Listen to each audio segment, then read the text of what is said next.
இன்றைய உலகத்தில் கல்வி என்பது மனிதனை மிகவுமாக உயர்த்தும் ஒரு ஆயுதமாக இருக்கிறது. ஆனால் இன்று மாணவர்களிடையே மெதுவாக கல்வியை அளித்துக் கொண்டிருக்கும் மிகப்பெரிய பேராபத்து என்னவென்றால் இந்த மது போதைப் பொருள் பாவனை. இந்த மது போதைப் பொருள் பாவனையால் மாணவர்கள் தேர்வில் தோல்வியடைகிறார்கள், ஞாபக சக்தி குறைகிறது, உடல் நலம் பாதிக்கப்படுகிறது, கல்வியில் ஆர்வம் குறைகிறது, முழு குடும்பமே சிதைந்து விடுகிறது. இவர்களின் கோபங்கள் அதிகரிப்பதால் மது போதைப் பொருள் பாவனைக்கு உள்ளாகி இருந்தால், முக்கியமாக போதைப் பொருள் இன்றைய காலகட்டத்திலே ஐஸ் என்று கூறப்படும் போதைப் பொருளை பாவிக்கிறார்கள் அதிகமானவர்கள்.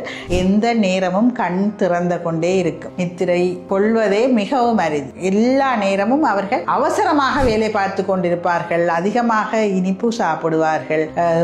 அவர்கள் அந்த போதைப் பொருளை பெற்றுக்கொள்வதற்காக அதிகமான பணத்தை அவர்கள் பெற்றுக்கொள்ள வேண்டும் என்பதற்காக சமூக குற்றங்கள், வீட்டிலே அதிகமான திருட்டுக்கள், அறைக்குள்ளே தனிமையாக அதிக நேரம் இருப்பார்கள். எங்களுடைய விமோசனா இல்லத்திற்கு ஒரு சிறுவன் வந்திருந்தான். அவர் உண்மையிலேயே கல்வி அறிவு என்பதை விட அவருக்கு டேலண்ட்ஸ் அதிகமாக இருக்கிறது என்று தான் நான் சொல்லுவேன். அவரை போலீசாரால் பிடிக்க முடியவில்லை. அவர் ஒரு கஞ்சா வியாபாரியாக இருந்திருக்கிறார். அவரை போலீசார் கைப்பற்றவில்லை. அவருடைய சொந்த சகோதரன் அவரை பிடித்து போலீசில் கொடுத்திருந்தார். அவர் எவ்வாறு இந்த கஞ்சாவை விற்பனை செய்தார் என்று பார்த்தால், அவர் வீட்டிலே அதிகமான புறாக்கள் வளர்த்திருந்தார். புறாவை அவர் கஞ்சா விற்பவரிடம் கொண்டு போய் காசை கொடுத்து விட்டு இந்த கஞ்சாவை புறாவின் காலிலே கட்டி விடுவார். அந்த புறா வீட்டில சேர்ந்து விடும். இலகுவாக அந்த கஞ்சா வீட்டுக்கு சேர்ந்து விடும். இதை போலீசாராலும் அவரை பிடிக்க முடியவில்லை. மிகவும் புத்திசாலியாக அவர் இருந்திருக்கிறார். அது நான் யோசிப்பேன், மிகவும் கல்வி கற்றவர்கள், அதிகாரத்தில் உள்ளவர்கள், நாம யூனிஃபார்ம் போட்டிருக்கிறோம், எங்களால் பிடிக்க முடியவில்லை. ஆனால் அவரை கட்டுப்படுத்துறதுக்கு அன்பு ஒன்றுதான் வழி. விமோசனா இல்லத்தில் நாங்கள் அவரை மிகவுமாக நேசித்து, அவர் தவறான பாதையில் போனவர் மட்டும்தான், அவர் கெட்டவர் அல்ல.